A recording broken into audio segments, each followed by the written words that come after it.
think this game might just spell our doom. Just to store it all, we might need another room. Do we need this wall? It's the biggest board game in the world. Hi, this is Jen with Faithful Sidekicks. Today I want to talk to you about Gloomhaven.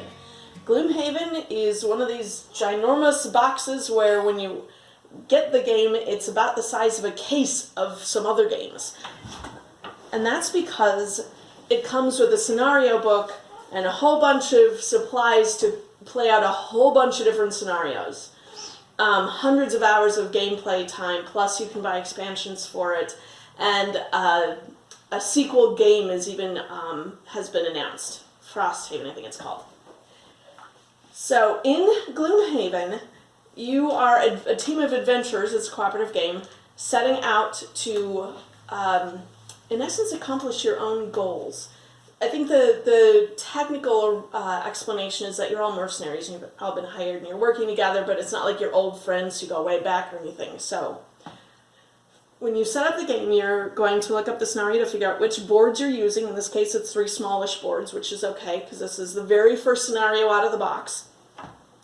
Each person will pick their own character, which comes in its own separate box with its symbol.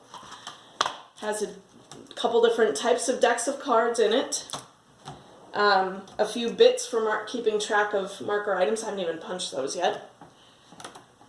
And then you will also have another deck that helps you track how successful your actions are. Plus you can get items.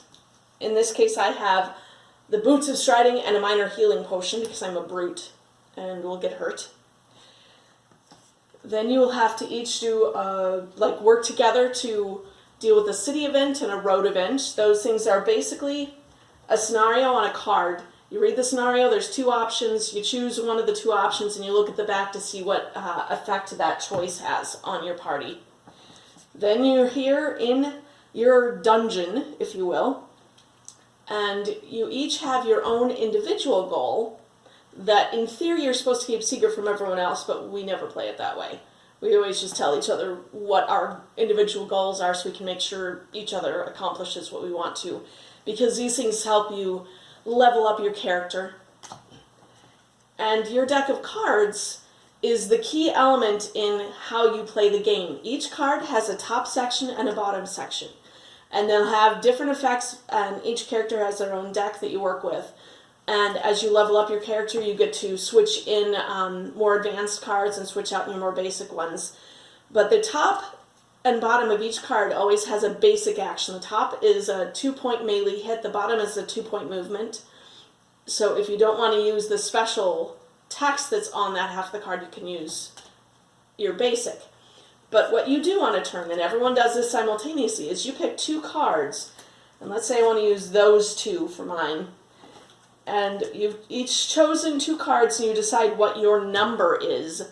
That is your initiative, because each card has a number in the middle. It's a big white number, and that's an initiative number for that card.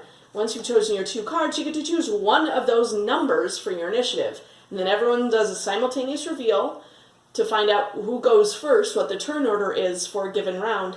And you will also flip up cards that determine what the initiative order is for the villains on the board. And then you each take your turn, and based on what's happened, you can choose which card does what. But for your 2 cards, one of them you use the top half of the card, and the other you use the bottom half of the card. Then they'll go into discard, or they can go into your trash, or I call it burn pile, if it has a symbol on it that says that's what you do after you use it. And once you go through your deck of cards, which you don't ever shuffle, you then will do a major or minor rest, and you'll lose another card into your trash or burn pile. And so your options for what you can play on a given turn shrink as the length of the game increases. This game has been on the top of the Board Game Geek popularity list, like the number 1 game for quite some time. I don't know if it still is, but it was up there. I think it still is. has been up there for many, many months, possibly a couple of years at this point, with good reason. There's a lot of depth to the game.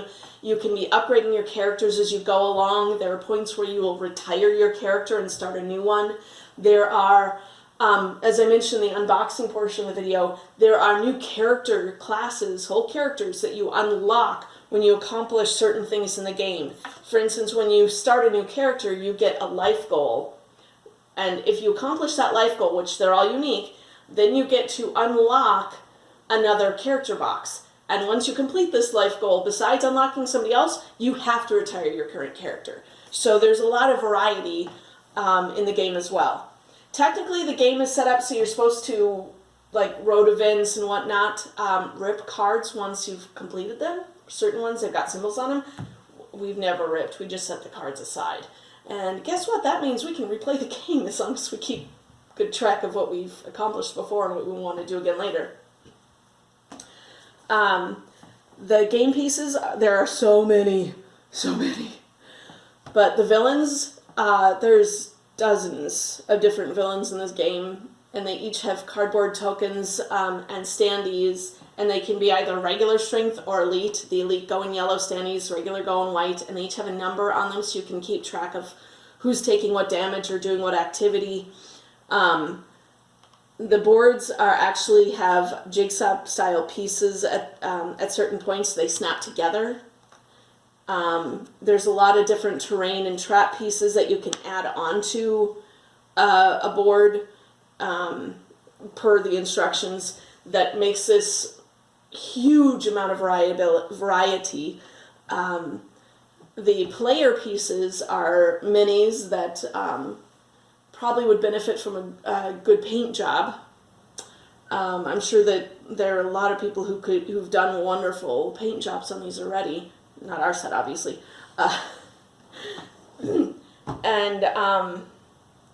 Normally I like to take a brief mention about, if the game can be compact and travel. That's not this one. The game takes at least a half an hour to set up a scenario. It's going to take, I think the box says about 30 minutes per player to play through a scenario. I'd say that's on the conservative side.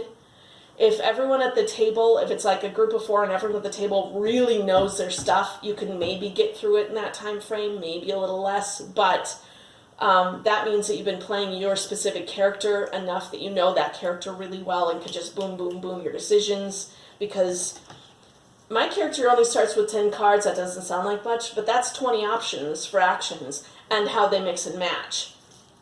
And of course, you've got your items. And of course, you're going to have to change your mind at different points because, oh no, somebody took out the one that I was targeting and I can't reach the others. That means I have to use a bigger movement than I had planned on and rearrange stuff in terms of which card you're doing what action on. So it's not portable. It's a lot of fun. It's a time commitment.